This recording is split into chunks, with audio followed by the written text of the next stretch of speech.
إن الحمد لله نحمده ونستعينه ونستغفره ونعوذ بالله من شرور أنفسنا ومن سيئات أعمالنا من يهده الله فلا مضل له ومن يضلل فلا هادي له أشهد أن لا إله إلا الله وحده لا شريك له وأشهد أن محمدا عبده ورسوله لا نبي بعده فإن أحسن الكلام كلام الله وخير الهدى هدى محمد صلى الله عليه وسلم وشر الأمور محدثاتها فإن كل محدثة بدعة وكل بدعة ضلالة وكل ضلالة في النار أما بعد.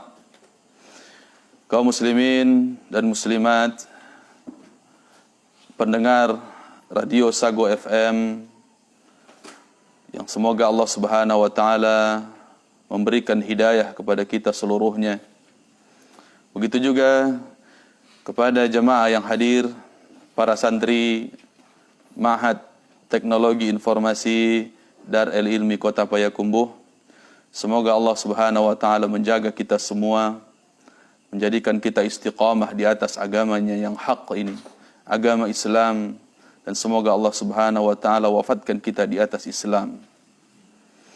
Kaum muslimin dan muslimat dimanapun antum berada, insyaallah taala pada kesempatan kita di malam hari ini kita melanjutkan kajian kita, yaitu dalam kitab Bulughul Maram pada Kitabul Jami' yang membahas tentang adab seorang muslim sehari-hari. Kita masuk kepada hadis yang kelima dari bab zuhud dan wara'. Hadis kelima dalam bab zuhud dan wara'. An Ibn Abbas radhiyallahu anhuma qala kuntu khalfan nabiy sallallahu alaihi wasallam yawman faqala ya ghulam ihfazillaha yahfazka ihfazillaha tajidhu tujahaka wa idza sa'alta fas'alillaha wa idza ista'anta fasta'in billahi rawahu at-Tirmidzi wa qala hasanun sahihun. Diriwayatkan dari Abdullah bin Abbas, yaitu sepupu Nabi sallallahu alaihi wasallam, anak paman beliau, dan beliau juga bagian dari sahabat Nabi sallallahu alaihi wasallam. Bahkan beliau adalah penghulunya ahli tafsir. Penghulunya ahli tafsir dari kalangan sahabat. Sehingga beliau orang yang didoakan Nabi sallallahu alaihi wasallam, Allahumma faqihhu fid din wa 'allimhu at-ta'wil. Ya Allah, faqihkanlah dia dalam urusan agama dan ajarkan ia tafsir Al-Qur'an. Doanya Nabi sallallahu alaihi wasallam adalah doa yang mustajab. Beliau mengatakan, Abdullah bin Abbas radhiyallahu taala anhuma, beliau mengatakan, kuntu khalfan nabiy sallallahu alaihi wasallam yawman. Pada suatu hari aku bersama dengan Nabi sallallahu alaihi wasallam, yaitu posisiku di belakang beliau. Faqala ya ghulam, maka beliau berkata, ya ghulam, wahai ghulam. Nanti kita lihat apa makna ghulam di sini. Ihfazillah yahfazka, jagalah Allah maka Allah menjagamu. Ihfazillaha yatajidhu tujahaka, jagalah Allah maka engkau akan mendapati Allah di hadapanmu. Wa idza sa'alta fas'alillah, jika engkau meminta, mintalah kepada Allah. Wa idza ista'anta fasta'in billah, jika engkau meminta pertolongan maka mintalah pertolongan kepada Allah. Hadis ini diriwayatkan oleh Imam At-Tirmidzi, dan Imam Tirmidzi mengatakan derajatnya adalah hasan sahih. Derajatnya adalah hasan sahih. Dan rata-rata para ulama menilai juga hadis ini hasan sahih. Dan tidak ada sepengetahuan kami dari ulama yang mendhaifkannya, tidak. Derajatnya hasan, tidak sampai kepada derajat dhaif. Naam.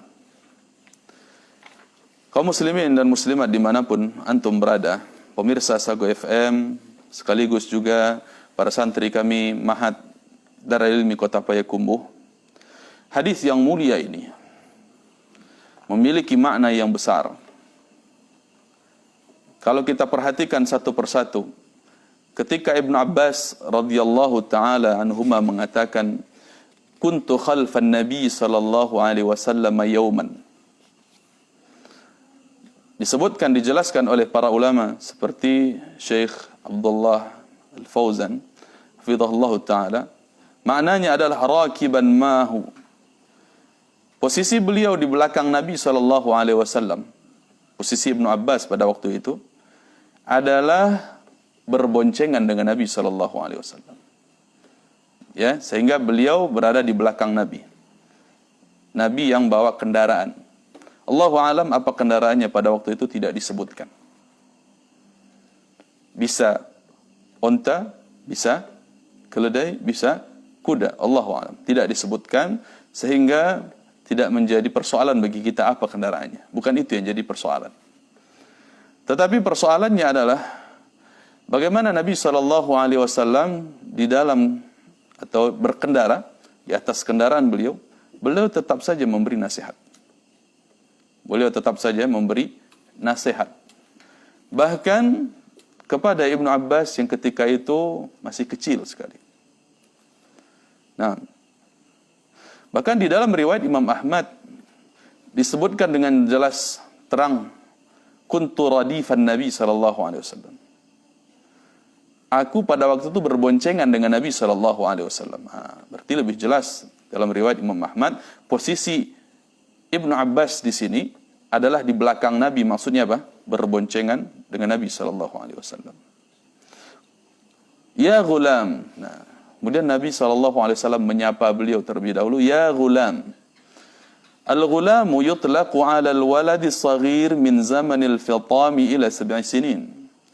Yang disebut dengan ghulam adalah seorang anak yang kecil, yang usianya itu semenjak berpisah dari menyusu.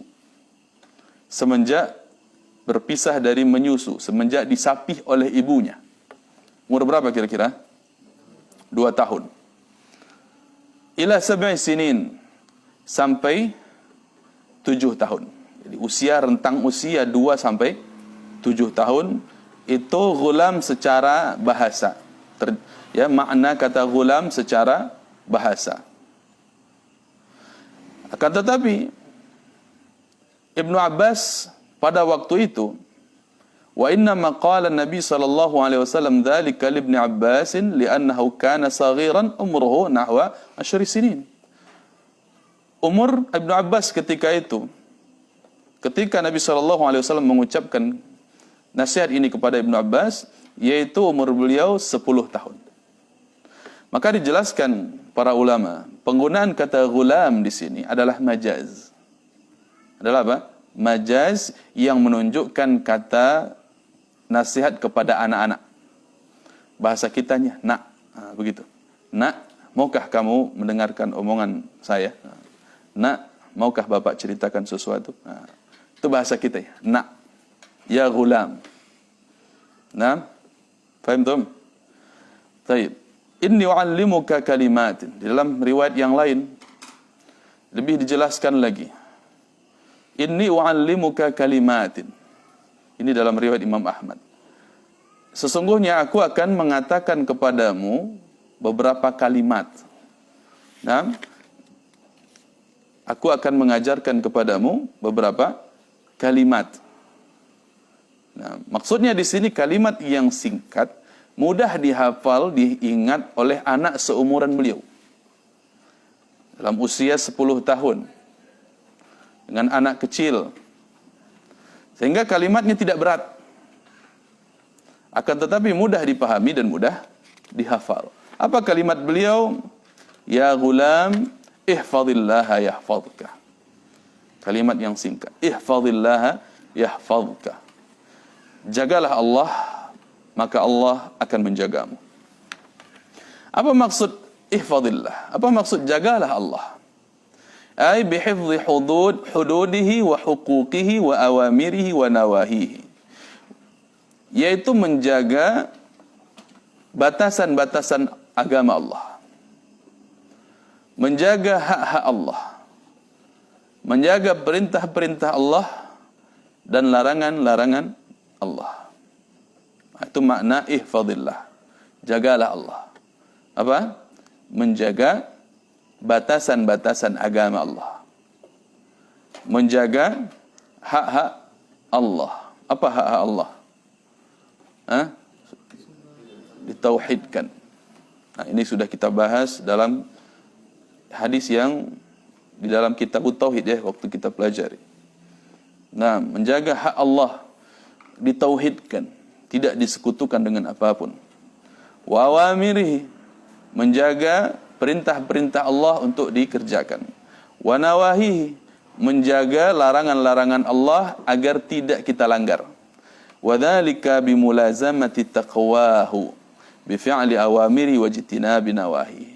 Demikian mengerjakan perintah Allah, menjauhi larangan Allah, itu adalah bagian dari bermulazamah, berketetapan di atas takwa. Berketetapan di atas ketakwaan kepada Allah Subhanahu wa taala. Ini maknanya ihfadillah. Jagalah Allah, yaitu bertakwalah selalu kepada Allah Subhanahu wa taala. Yahfazka. Hadza huwal jazaa. Balasannya, imbalannya dari Allah Subhanahu wa taala, maka Allah akan menjagamu. Jagalah Allah, maka Allah menjagamu. Famin hifdhi hududillah ta'ala hifdhuhu Allah fi dinihi wa dunyah. Faman hafidha hududallah, faman hafidha hududallah ta'ala hafidhahu Allah fi dinihi wa dunyahu. Maka siapapun yang menjaga batasan-batasan Allah, menjaga batasan agama Allah, perintah dan larangan Allah dia jaga, maka Allah jaga juga dirinya di dunia maupun di akhirat. Wa hifdhuhu fi dinihi an yahfadha alaihi imanahu minasyubuhat al-mudillah wasyahawatil muharramah. Di antara penjagaan Allah dalam urusan agama, yaitu Allah jaga dia di atas keimanannya. Allah jaga dia di atas keimanan, supaya tidak terkena syubhat yang menyesatkan. Tidak terkena apa?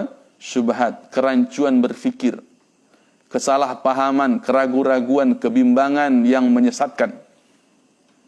Wasyahawatil muharramah, dan terjaga dari syahwat-syahwat, keinginan-keinginan, hasrat yang diharamkan. Nah, wa yahfadhu alaihi dinahu inda mautihi fayatawaffahu 'alal iman. Sehingga dengan demikian Allah juga jaga dirinya di atas agamanya ketika dia mati. Maka dia wafat di atas keimanan. Meninggal dalam keadaan beriman, itu di antara penjagaan Allah. Wa yahfadhu lahu dunyahu. Lihat, bukan hanya agama, tapi dunia. Wa yahfadhu lahu dunyahu. Dia, Allah Subhanahu wa taala menjaga dunia orang tersebut fi badanihi, baik di dalam anggota badannya, wa ahlihi, Allah jaga keluarganya, wa auladihi, Allah jaga anak-anaknya, wa dzurriyyatihi, Allah jaga keturunan-keturunannya. Wa hifdhuhu fi malihi, dan Allah pun menjaganya, penjagaan Allah dalam apa? Urusan hartanya. Fayuwaffiqahu liktisabihi min hillihi wa infaqihi fi mawadhihi. Maka dengan demikian ketika Allah jaga dirinya dengan harta, dalam urusan harta, Allah jaga dia dari mencari harta haram. Hartanya selalu halal. Ini penjagaan dari Allah. Dan ia pun membelanjakan, menginfakkan, mengeluarkan harta tersebut dalam urusan yang halal, dalam tempat-tempat yang halal. Ini juga bagian dari penjagaan Allah kepadanya. Wa min hadza hifdhuhu fi sihhati badanihi. Begitu juga Allah jaga, bentuk penjagaan Allah adalah disehatkan fisiknya, tubuhnya. wa a'dha'ihi, Allah sehatkan anggota-anggota tubuhnya, wa salamati fikrihi wa quwwati aqlihi, Allah selamatkan pikiran-pikirannya dan Allah kuatkan akalnya. Masya Allah. Ini juga diceritakan oleh Al-Imam Ibn Rajab Al-Hambali rahimahullahu ta'ala di dalam kitab beliau, apa nama kitab beliau ni? Lupa ya, bahwa penjagaan Allah Subhanahu wa taala, ya, Jami'ul Ulum wal Hikam, ini nama kitabnya, Jami'ul Ulum wal Hikam, bahwa penjagaan Allah Subhanahu wa taala itu nyata. Ada seorang ulama salaf yang beliau itu diajak melompat oleh anak-anak muda. Ayo Syekh, kita pacu lari gitu. Diajak melompat. Masya Allah. Ternyata lompatan beliau itu yang paling jauh. Ternyata apa? Lompatan beliau itu yang paling jauh. Maka dengan demikian, beliau pun mengatakan, anggota tubuh saya ini, saya jaga ketika muda, maka ketika tua pun Allah jaga untuk saya. Ketika muda, dia jaga untuk Allah. Ketika tua, Allah jaga untuk dia. Banyak para ulama yang Masya Allah sudah tua tapi tidak berkacamata. Fisiknya kuat, hafalannya kuat, pikirannya kuat, akalnya kuat. Kenapa? Karena ketika muda, dia jaga batasan-batasan Allah. Dia jaga apa? Batasan-batasan agama Allah dalam dirinya. Dia tidak lakukan maksiat dengan fisiknya itu. Sehingga ketika tua, Allah jaga dia. Lihatlah para ulama, jarang, bahkan langka sekali. Atau mungkin bila dikatakan kalau dia betul-betul ulama, tidak ada yang pikun. Tidak ada yang pikun. Allah jaga akalnya. Allah jaga ingatannya. Allah jaga pikirannya. Kenapa? Karena ketika muda dia jaga Allah. Dia jaga agama Allah. Dia jaga Al-Quran di dalam dirinya, hafalan-hafalannya. Dia jaga pikirannya ini ketika muda untuk memahami ilmu agama. Untuk talabul ilm. Untuk menuntut ilmu agama. Dia sibukkan pikirannya dengan ilmu agama. Maka ketika tua, Allah jaga pikirannya dari apa? Kepikunan. Masya Allah. Ini terjadi. Ya.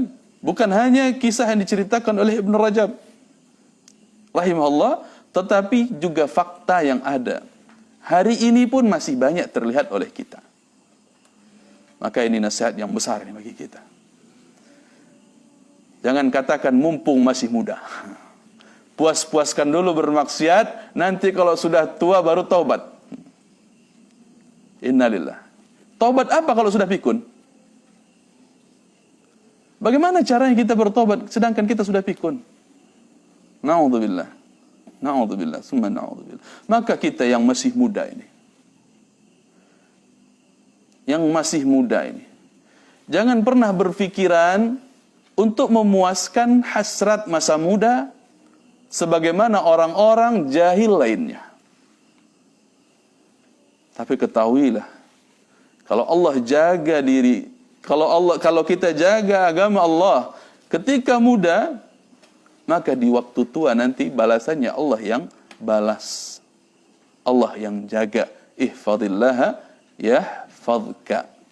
Jagalah Allah, maka Allah akan menjagamu. Dan banyak sekali kisah-kisah yang disebutkan bagaimana para ulama yang mereka itu kuat anggota tubuhnya, anggota fisiknya, ya, sehingga mereka jarang terkena penyakit-penyakit yang biasanya dirasakan oleh orang-orang muda, orang-orang tua seumuran mereka. Tapi Masya Allah, kehidupan mereka yang sangat indah ketika mereka di waktu muda menjaga agama Allah. Nah, hari ini na'udzubillah, anak-anak muda yang mereka habiskan waktu dengan yang tidak bermanfaat, dengan gadget, dengan handphone. Untuk urusan yang tidak ada manfaat bagi dunia dan akhiratnya. Tidak ada manfaatnya.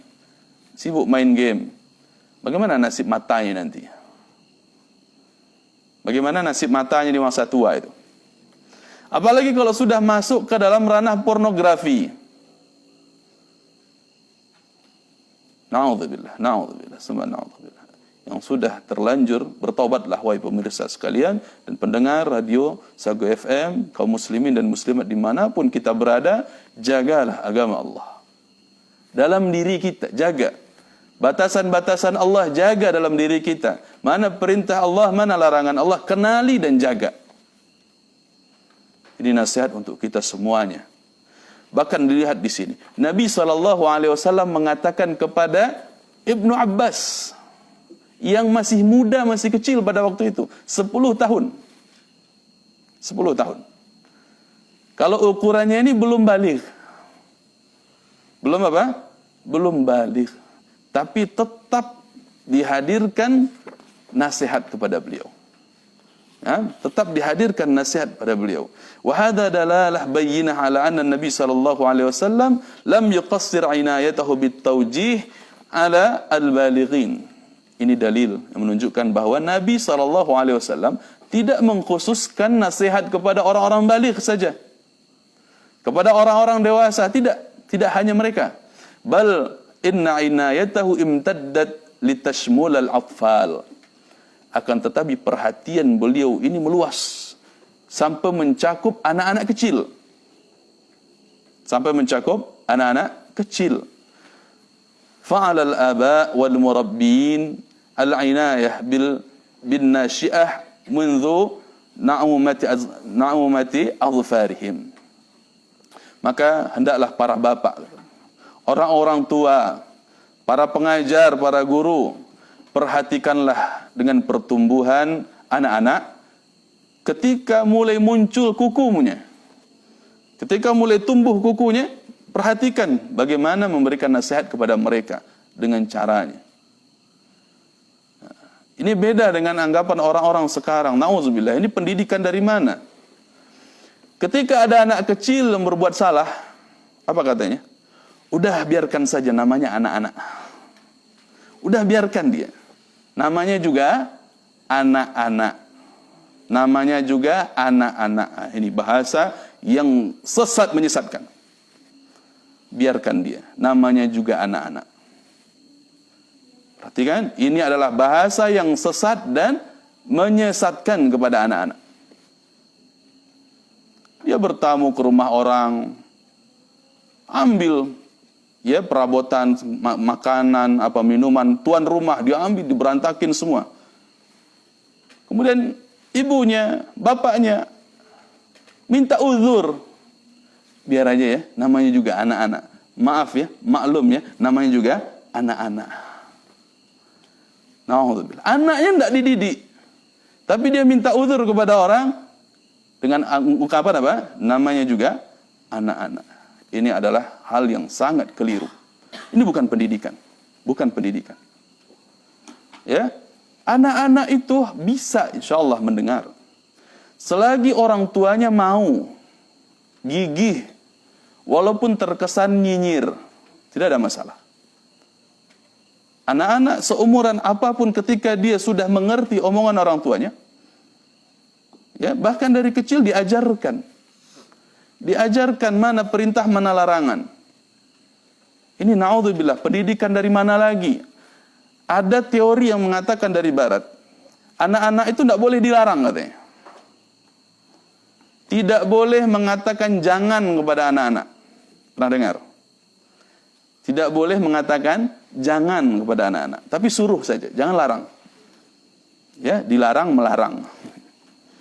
Enggak boleh melarang anak-anak. Kenapa? Nah, ini bentuk penyesatan berikutnya. Sesat menyesatkan berikutnya.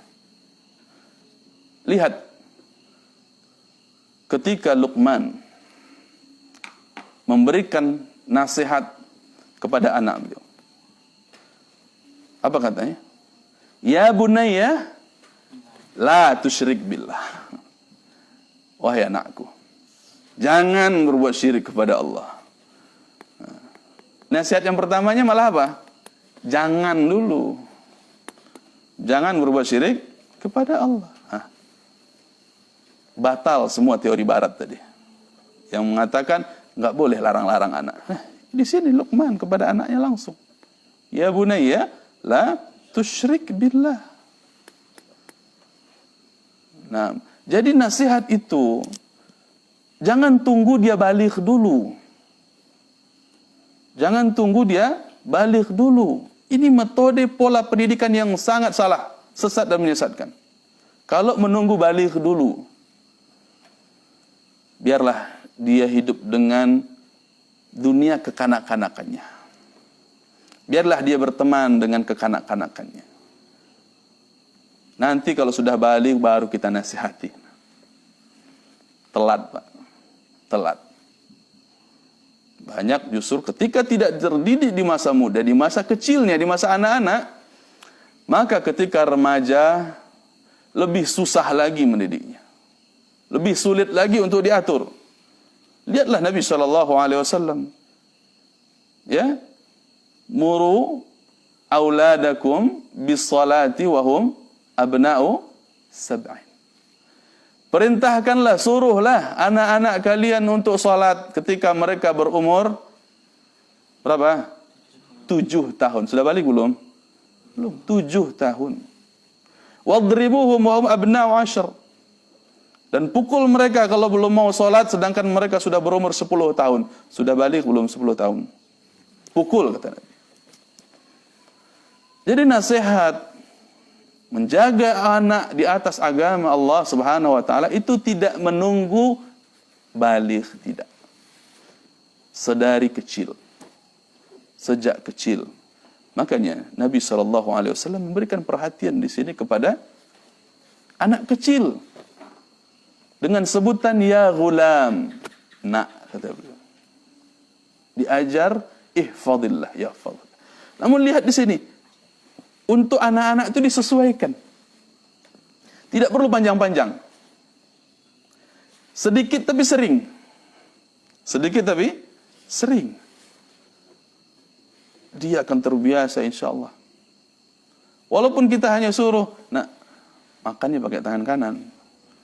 Anak kecil, umur 2 tahun, ketika dia sudah bisa pegang makanan sini, langsung pakai tangan kanan. Tangan kanan, tangan kanan. Begitu terus. Akhirnya alhamdulillah terbiasa. Terbiasa. Sampai dia tahu kalau salah. Pegang pakai tangan kiri, lihat orang tua, langsung pindah. Dia tahu kalau itu salah. Nah, jangan pernah katakan, biar dulu namanya juga anak-anak. Jangan pernah katakan namanya juga anak-anak. Ini pendidikan yang sangat sesat dan menyesatkan kalau memberi uzur begitu terus. Ajarkan adab. Nah, kalau di rumah orang, jangan sembarangan. Jangan kayak rumah kita. Nggak boleh ambil ini, ambil itu, nggak boleh. Ya, diajarin seperti itu. Nah, kalau bertamu, jaga adabnya. Duduk di sini. Ya, duduk dekat ibu, dekat ayah. Nah, diajarkan. Dari kecil. Dipegang. Ya, apalagi kalau sampai membahayakan dan merepotkan, menyusahkan orang lain, hati-hati. Orang tuanya tanggung jawab. Walaupun anak itu tidak boleh dihukum, dia pecahkan kaca, dipecahkan gelas, memang anak tidak wajib untuk mengganti rugi, tidak. Tapi siapa? Orang tuanya. Karena kelalaian orang tuanya. Paham? Nah, barakallahu fikum ya. Begitulah pemirsa yang kami cintai dan kemuliakan karena Allah Subhanahu wa taala, pendengar Radio Sago FM ya. Karena banyak di antara para pendidik sekarang, khususnya orang tua yang selalu meminta uzur. Akhirnya tidak mau menasihati anak-anaknya dengan alasan biarkan saja, namanya juga anak-anak. Hati-hati. Lihat Rasul sallallahu alaihi wasallam mencontohkan hal yang berbeda dengan yang dilakukan oleh orang-orang sekarang. Anak kecil diingatkan, ya ghulam. Ya. Ihfadillah tajidhu tujahak. Kedua nasihat beliau. Ihfazillaha tajidhu tujahak. Jagalah Allah, jagalah agama Allah, jagalah hak-hak Allah, perintah dan larangan Allah, jagalah, maka engkau akan dapati Allah di hadapanmu. Wal ma'na tajidhu yahudhuka wa yar'aka fi umuri dinika wa dunyaka. Maknanya adalah engkau mendapati bahwa Allah menjagamu, Allah memeliharamu, baik dalam urusan agamamu, begitu juga dalam urusan duniamu. Yadulluka ala kulli khair. Allah tunjukkan kamu kepada setiap kebaikan. Wa yadhudu anka kulla syarr. Dan Allah jauhkan, Allah singkirkan darimu seluruh keburukan.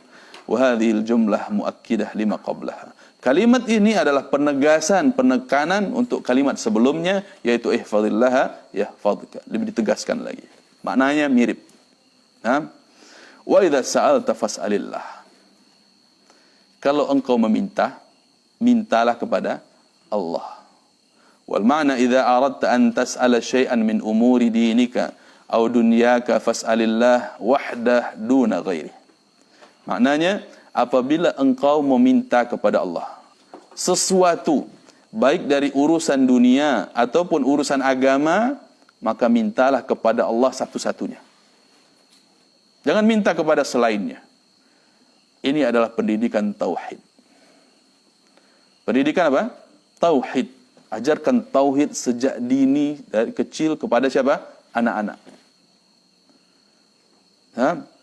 Sebagaimana juga yang dijelaskan oleh Allah tentang yang tadi kita ceritakan, Luqman kepada anaknya, ya bunayya la tusyrik billah, jangan berbuat syirik kepada Allah. Ajarkan tauhid, larang dia dari syirik.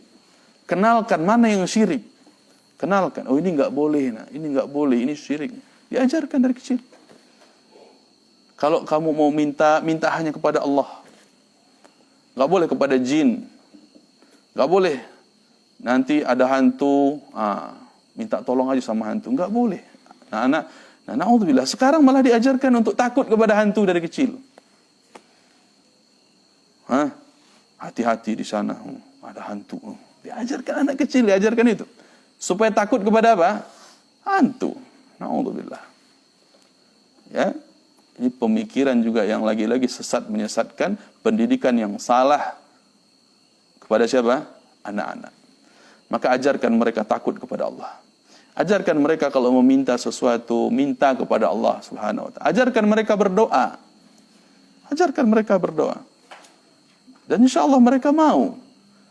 Kalau orang tuanya yang ajarkan dan memberikan contoh itu, langsung di hadapannya, dia akan bisa langsung, insya Allah. Banyak buktinya, anak-anak 2 tahun. Dia lihat orang tuanya berdoa, ditanya, ada apa? Ngapain? Dia ikut gayanya orang tuanya. Itu diajarkan. Minta, doalah sama Allah. Minta apa? Ya Allah, sembuhkan sakitku. Bisa dia. Bisa, alhamdulillah, ini terbukti. Umur 2 tahun, bisa doa. Ya, bisa minta doa begitu dia. Bahkan ada yang minta doa, ya Allah, aku mau dedek, gitu, kan? Minta dedek dia kan. Iya, anak kecil, ya, bisa seperti itu. Ini menunjukkan apa? Fitrahnya seseorang itu di atas tauhid. Fitrahnya seseorang di atas tauhid. Lihatlah ketika Allah mengatakan, alastu bi rabbikum. Ketika ditiupkan ruh kepada diri setiap manusia, Allah tanyakan, alastu bi rabbikum. Bukankah aku Tuhanmu? Qalu bala syahid. Setiap ruh mengatakan apa? Benar, kami bersaksi engkau adalah Tuhanku. Sudah bertauhid dulu dari sebelum lahir. Semenjak janin dari dalam kandungan orang tuanya sudah mengikrarkan itu. Tapi kenapa setelah keluar berbuat syirik? Karena orang tuanya yang ngajarkan. Kullu mauludin yuladu alal fitrah. Ini dia. Setiap anak yang baru lahir itu dilahirkan di atas apa? Fitrah. Apa fitrah di sini? Lihat dulu hadis berikutnya. Sambungan hadisnya. Fa'abawahu yuhawwidanihi au yunassiranihi au yumajjisanihi. Setiap anak yang baru lahir itu dilahirkan di atas fitrah. Maka kedua orang tuanya lah yang membuat dia Yahudi, membuat dia Nasrani, membuat dia Majusi. Tidak disebutkan membuat dia Islam, tidak disebutkan. Karena aslinya dia di atas Islam. Dia lahir dalam keadaan fitrah Islam. Makna fitrah di sini apa? Islam. Mengenal tauhid. Alastu bi rabbikum qalu bala syahidna. Iya. Bahkan yang ajibnya di janin sudah diajak ngobrol sama Allah pakai bahasa Arab. Udah keluar dari perut nggak bisa ngomong bahasa Arab. Waktu janin bisa berbahasa Arab. Ini kata para ulama juga, ternyata bahasa Arab itu bahasa fitrah. Mudah dan enak dipelajari. Asal mau rutin. Karena dia bahasa ketika masih janin. Apalagi ketika sudah berakal, sudah tumbuh akalnya, insya Allah dengan mudah juga mempelajari bahasa Arab. Toh bahasa Inggris yang belepotan aja bisa, ya gak? Banyak orang bisa bahasa Inggris, tapi nggak bisa bahasa Arab. Bahkan bahasa Cina, bahasa Perancis dia bisa. Tapi bahasa Arab nggak bisa. Sebenarnya bukan nggak bisa, tapi tidak mau saja. Tidak mau, tidak sungguh-sungguh. Itu maksudnya. Alhamdulillah antum di sini para santri ya. 2 bulan, 3 bulan itu sudah ngomong bahasa Arab. Walaupun setengah Arab, setengah Indonesia. Alhamdulillah. Berlanjut ya, 6 bulan. Ya, kita sudah berapa bulan di sini? 6. Alhamdulillah sudah mulai lancar. Sudah banyak yang lancar. Yang nggak bisa siapa? Yang sering melanggar, tidak akan bisa. Alhamdulillah ada mahkamah di sini. Nah, ini diantara hal yang perlu kita perhatikan, pendidikan bahasa Arab. Ya, itu dari kelanjutan yang tadi. Kita kembali kepada hadis yang ini. Wa idza sta'anta fasta'in billah. Ai idza talabta li'anah ala amrin min umurid din awid dunya fasta'in billahi wahda. Lagi-lagi tentang tauhid. Apabila engkau meminta pertolongan, kata Allah. Kata siapa? Kata Nabi SAW kepada Ibnu Abbas. Apabila engkau meminta pertolongan, maka mintalah kepada Allah saja. Ya? Baik itu pertolongan dalam urusan agama atau urusan dunia, maka minta tolonglah kepada Allah satu-satunya. Li'annahul qadiru ala kulli syai'. Karena Allah Subhanahu wa taala yang paling berkuasa atas segala sesuatu. Allah paling berkuasa. Artinya semuanya bisa Allah lakukan. Nah, maka tidak perlu meminta kepada selain Allah yang sangat lemah, yang tidak sanggup berbuat apa-apa. Selain Allah itu lemah, tidak sanggup berbuat apa-apa. Tidak sanggup berbuat apa-apa. Adapun mereka yang terlihat kuat, itu hanya Allah yang bantu sedikit. La haula wa la quwwata illa billah. Tidak ada upaya, tidak ada kekuatan, melainkan karena pertolongan Allah saja. Maka mintalah kepada Allah yang maha sanggup melakukan apapun. Maha berkuasa atas segala apapun. Nah, طيب وفي الحديث درس تربوي وهو التواضع للصغار وتعليمهم ما ينفعهم. Hadis ini ya memiliki beberapa poin, di antaranya adalah ada pendidikan. Ada pelajaran yang mengajarkan tarbiyah. Pendidikan anak, yaitu di antaranya at-tawadhu lis-sighar. Kita harus bertawadhu, rendah hati atau rendah diri kepada siapa? Anak kecil. Rendah hati. Jangan sombong kepada anak kecil. Kadang orang tua malah sombong kepada anak. Kamu tahu apa sih? Masih anak-anak. Na'udzubillah. Tahu apa dia? Masih anak kecil. Akhirnya nggak mau diajarkan. Anaknya tanya, Kenapa kita ada? Siapa yang bikin kita, yang ciptakan kita? Udah, kamu tuh anak-anak, nggak usah tahu itu lah. Na'udzubillah. Kamu itu baru anak-anak, nggak usah bahas ini. Na'udzubillah. Ini lagi-lagi sesat dan menyesatkan. Seharusnya dari kecil diajarkan. Nah, siapa yang ciptakan kita? Dia tahu. Kita diktekan. Alhamdulillah anak, umur berapa? 2,5 tahun sekarang. Anak tanya, siapa yang ciptakan bulan? Allah tahu dia. Siapa yang ciptakan matahari? Allah tahu dia. Siapa yang ciptakan kita? Allah tahu dia. Alhamdulillah. 2,5 tahun. Diajarkan tauhid terus. Nah, urusan-urusan seperti itu didiktekan dari kecil. Jangan anggap remeh anak-anak. Kamu tahu apa banyak tanya? Nggak usah. Na'udzubillah. Nah, ini sombong benar. Tetapi lihat Nabi SAW, beliau tawadhu. Beliau ajarkan. Nah, walaupun di atas kendaraan tetap saja beliau ngasih nasihat. Ya. Kemudian ada catatan juga poinnya. Ada sapaan dulu. Ya gulam. Apa maknanya? Ya. Nah, itu untuk mengarahkan perhatian dia. Untuk ngambil perhatian dia. Supaya diperhatikan. Ya. Dalam riwayat yang lain tadi, nah, maukah kamu aku ajarkan sesuatu? Begitu. Maukah kamu aku ajarkan sesuatu? Maukah kamu ayah ajarkan, ibu ajarkan sesuatu? Nah, bikin penasaran dulu. Bisa. Nah, dengan demikian, ini diantara bentuk tarbiyah. Ajarkan yang bermanfaat baginya. Ajarkan cara makan yang benar. Nah, makan itu tidak boleh ditiup. Kalau panas, cari kertas, dikipas. Alhamdulillah, sampai hari ini, anak-anak nggak kenal meniup makanan. Nggak kenal. Kalau panas, dia cari buku. Kipas. Cari kertas, dikipas.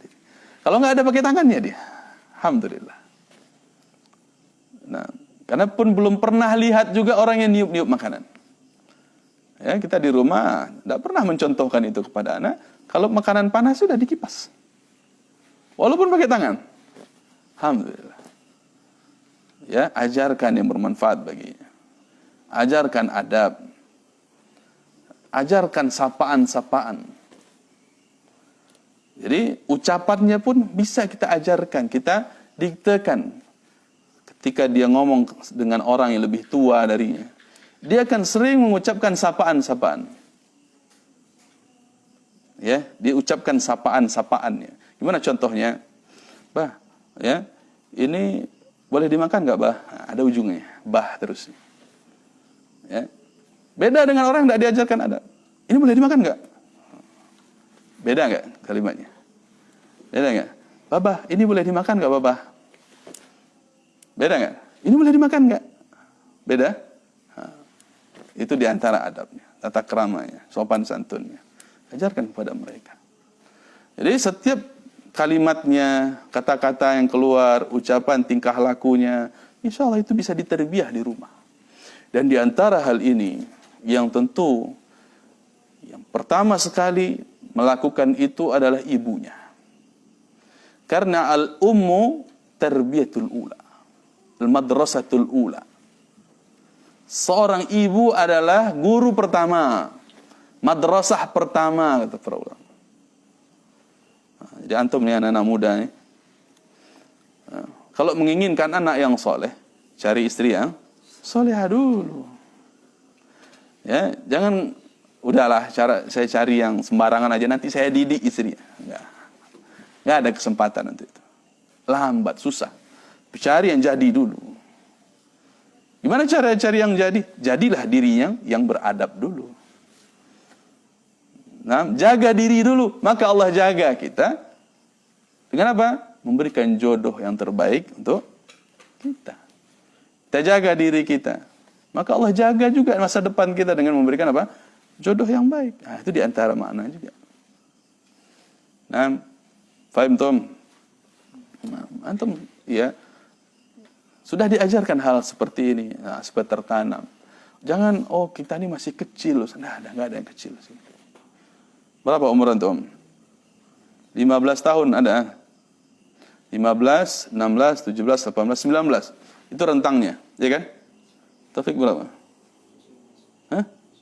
19. Nah, itulah rentang umur di sini kan. Jangan pernah katakan dia masih anak-anak, enggak. Semuanya harus diajarkan tentu dengan pola, metode yang pas, yang tepat. Dengan bahasa yang menyesuaikan dengan umur. Bahasa yang menyesuaikan dengan umur. Itu diantara adab tarbiyah. Baik. Kemudian al-jaza' min jinsil amal. Balasan itu sesuai dengan amalan. Itu poin-poinnya. Balasan itu sesuai dengan amalan.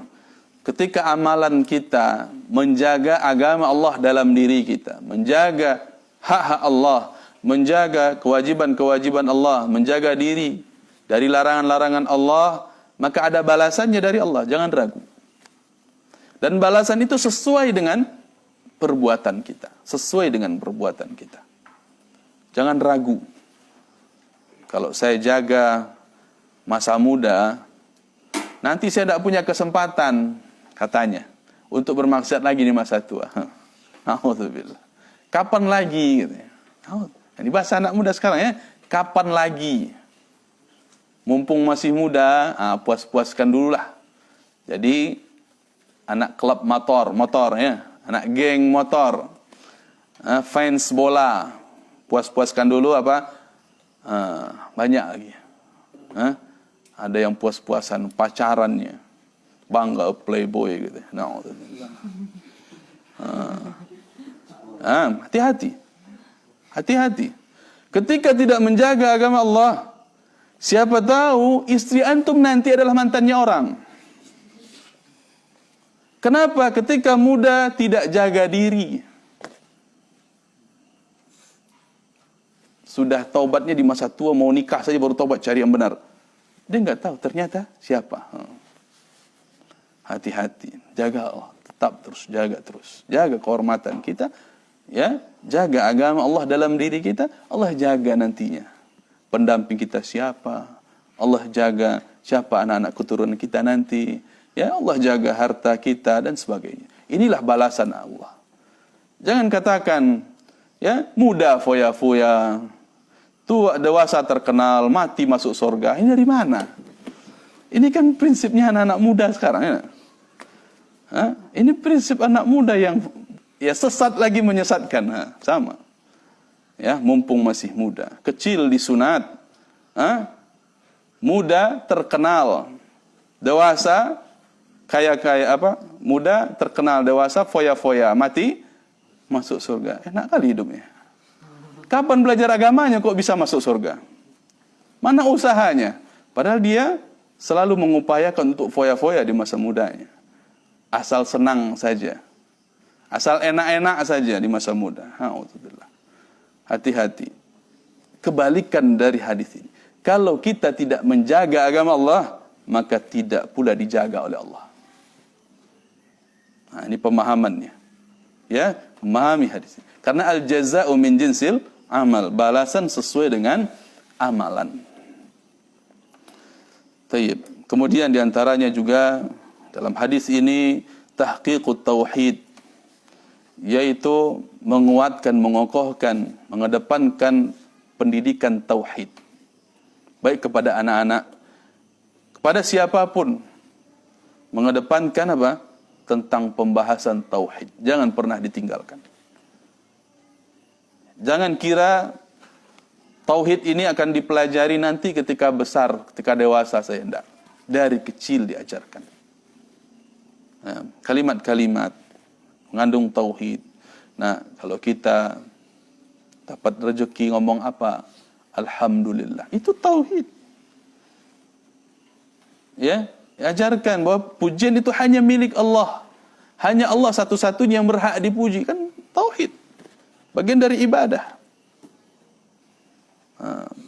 Jangan ajarkan anak, nak, kalau kamu ranking 1 nanti di sekolah SD, bilang siapa yang jago? Ayahmu yang hebat, ibumu yang hebat. Nah, kan ini yang banyak diajarkan. Siapa dulu ayahnya?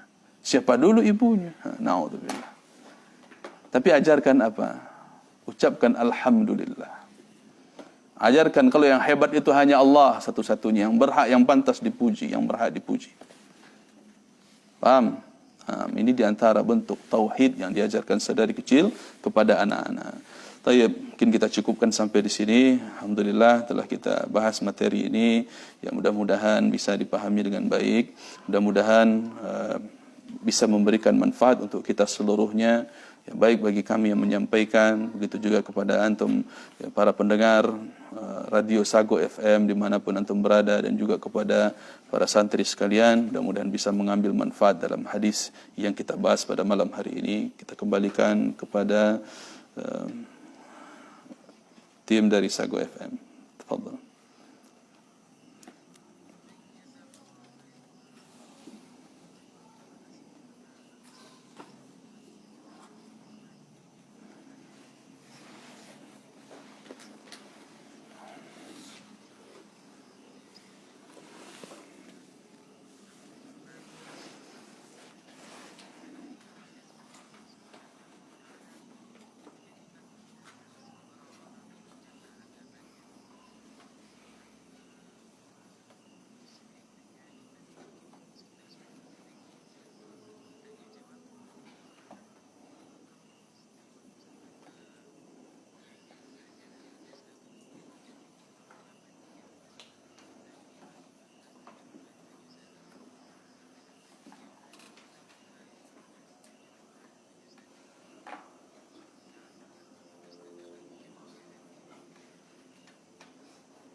Tafadhal, bagi antum yang memiliki pertanyaan, para santri, kalau ada pertanyaan persilahkan ya, sambil menunggu pertanyaan dari pendengar Sago FM. Soal. Gimana ya Yazid? Nah, tafadhal.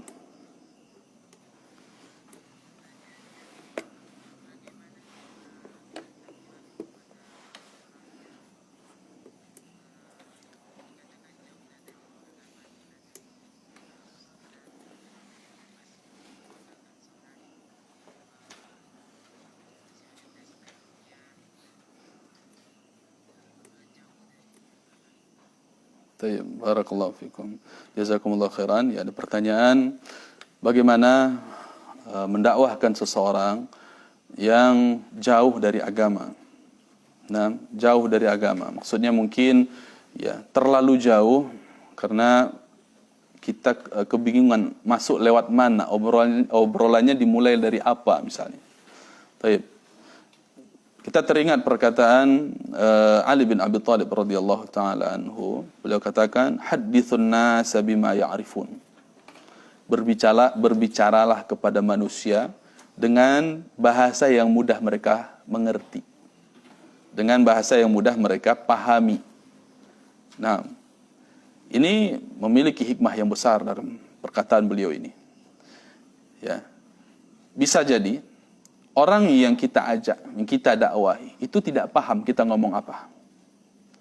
Karena mungkin bahasa kita ketinggian. Kita merasa orang yang di depan kita itu sama. Levelnya anak-anak kuliahan semua. Sehingga pakai bahasa-bahasa yang sulit dipahami mereka. Atau berbicara di hadapan, mungkin kita mengira semuanya santri. Padahal mereka adalah orang yang baru mau belajar. Atau mereka sama sekali belum tersentuh dengan ilmu. Maka diantaranya ya, mulai dengan apa yang menjadi hal yang dekat dengan mereka. Nah, kemudian lihat masa-masa kapan bisa masuk timingnya, waktunya. Semua punya waktu. Likulli maqalin maqamun. Setiap perkataan punya tempat dan waktu.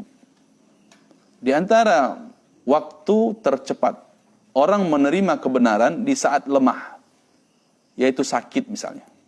Ketika dia sakit. Makanya ketika dia sakit, jenguk. Dan di saat menjenguk, selipkan kata-kata. Walaupun satu atau dua, potong kata saja. Jangan banyak-banyak. Jangan panjang-panjang. Karena orang sakit kalau diceramahi, tambah sakit mungkin. Sakit hati misalnya jadi. Tapi apa? Dengan kalimat singkat saja. Sholatlah misalnya.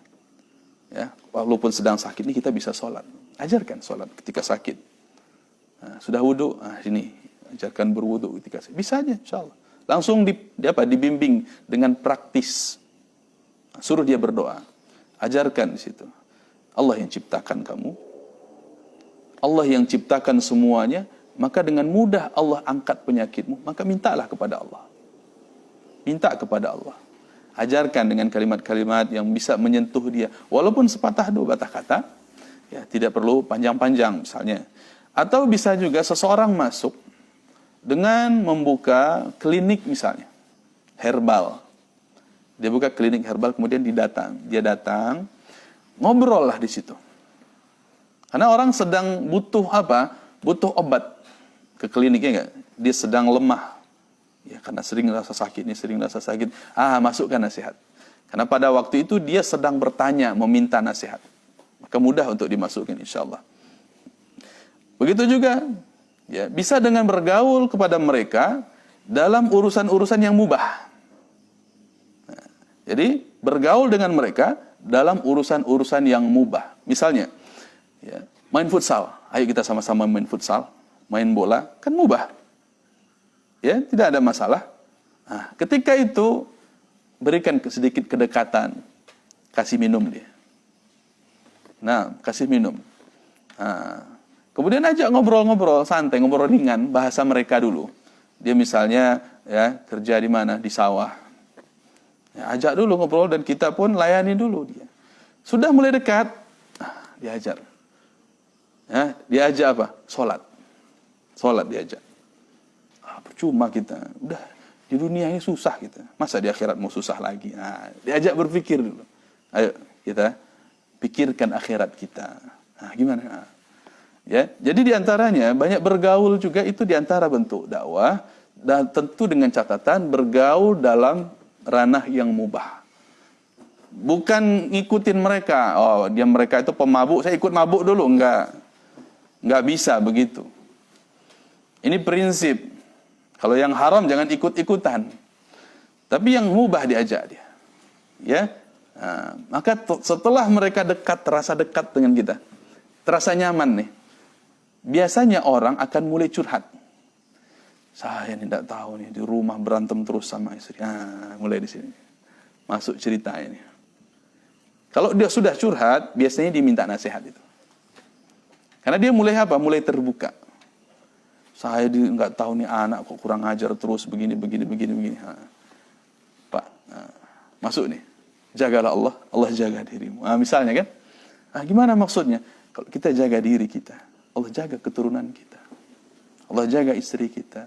Lihat di sini ada perkataan yang luar biasa juga dari siapa? Yang dinukil oleh Imam Ibn Rajab Al-Hanbali dalam Jami'ul Ulum wal Hikam. Ya, kalau tidak salah ini perkataan dari Al-Hasan Al-Basri. Seorang ulama tabi'in, apa katanya? Inni la'asillaha fa'arifu dhalika fi khuluqi khadimi wa dabati wa fa'ri baiti. Aku tuh kalau bermaksiat kepada Allah, langsung terlihat perubahannya dengan kendaraanku, istriku, bahkan ada tikus masuk rumahku. Lihat nih. Ya, kalau aku bermaksiat kepada Allah, ada perubahan langsung pada kendaraanku, istriku, bahkan tikus bisa masuk ke rumahku. Makanya bisa diajak berpikir. Kalau istri, anak-anak kita bandel, susah diatur, mungkin diri kita yang sering bermaksiat. Kita yang salah nih. Tanya, sudah sholat belum? Oh, saya sudah lama tidak sholat. Gimana? Ajarkan sholat. Ajarkan ke masjid. Ajarkan diskusi. Berbicara diajarkan tauhid. Diajak mereka berfikir. Itu diantara bentuk-bentuk yang mungkin banyak sekali dari para ulama. Ya bentuk-bentuk metode-metode seperti ini atau yang lainnya yang tentunya dengan keterbatasan ilmu yang kami miliki tidak bisa sebutkan semuanya. Dan ini diantara bentuknya saja. Wallahu ta'ala a'lam. Barakallahu fikum.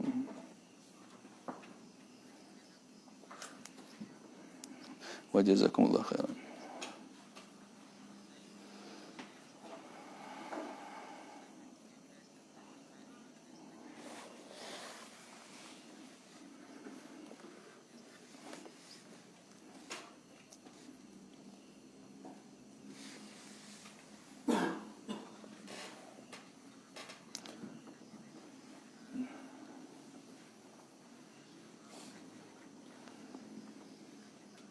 طيب.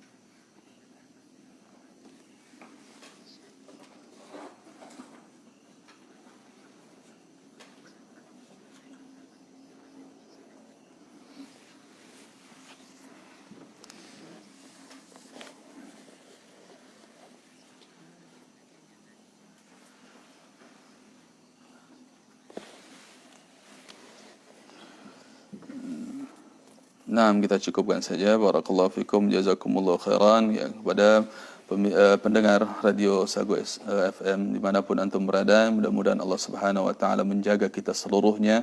Mudah-mudahan kita pun ya tentu dimulai dari diri kita untuk menjaga agama Allah, menjaga aturan-aturan Allah di dalam diri kita, agar dengan itu Allah jaga kita seluruhnya.